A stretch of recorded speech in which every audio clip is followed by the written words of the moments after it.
আমি মনে করি না বিকৃত করা হয়েছে, তবে আংশিক বক্তব্যটা কাট করে তারা কথা বলেছে বলে আমার মনে হয়।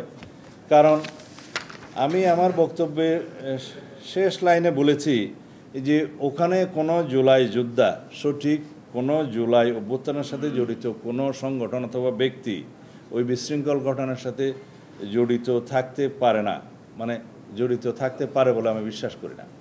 আপনারা নিশ্চয়ই দেখেছেন, কয়েকটা ভিডিওতে আমি দেখেছি, একটা ছেলে জুলাই নামে একটা গেঞ্জি গায়ে দেওয়া ছিল, তারা একটা পুলিশের ব্যারিকেড নিজে নিজেই সরাচ্ছে এবং দফাস করে পড়ে যাচ্ছে একটা ইটের উপরে নিজে নিজে, এবং শেষে কয়েকজন ধরে বলল যে এই হয়েছে সেই হয়েছে। আর একজন ছেলে দেখলাম যে নিজে নিজেই পড়ে গিয়ে বলছে যে আহত হয়েছে এবং তার পায়ে সিটি স্ক্যান লাগবে, এবং বলছে যে সে এসএসসি পাস করছে এমসি কলেজ থেকে সিলেট। তো এই বক্তব্যগুলো আসলে বয়সের কারণে অনেকে আবেগে হয়তো অনেক কথা বলেছে, আমি সেটা নিয়ে ক্রিটিসাইজ করতে চাই না। আমি শুধু আহ্বান জানাবো যে আমাদের তরুণ প্রজন্ম যারা জুলাই গণঅভ্যুত্থানের সাথে জড়িত, যারা জীবন দিয়েছে, গুলির মুখে দাঁড়িয়েছে, তাদের সামান্য কিছু ভুল ত্রুটি থাকতেই পারে। সেটা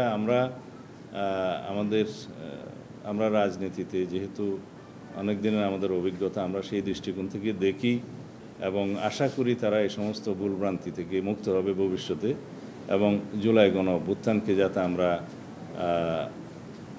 মানে কলঙ্কমুক্ত রাখতে পারি সেইভাবে তারা ভূমিকা রাখবেন।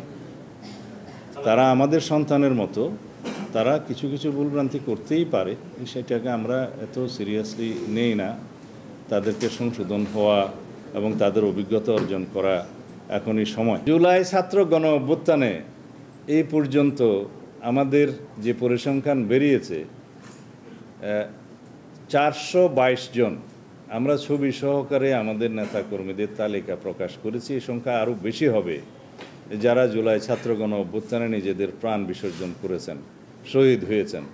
দীর্ঘ 16 বছরের ফ্যাসিবাদ বিরোধী গণতান্ত্রিক আন্দোলনে বাংলাদেশ জাতীয়তাবাদী দলের যে ভূমিকা, যে সংগ্রাম, যে ত্যাগ করেছে, সেই রক্তের সিঁড়ি বেয়েই জুলাই গণঅভ্যুত্থান সংগঠিত হয়েছে।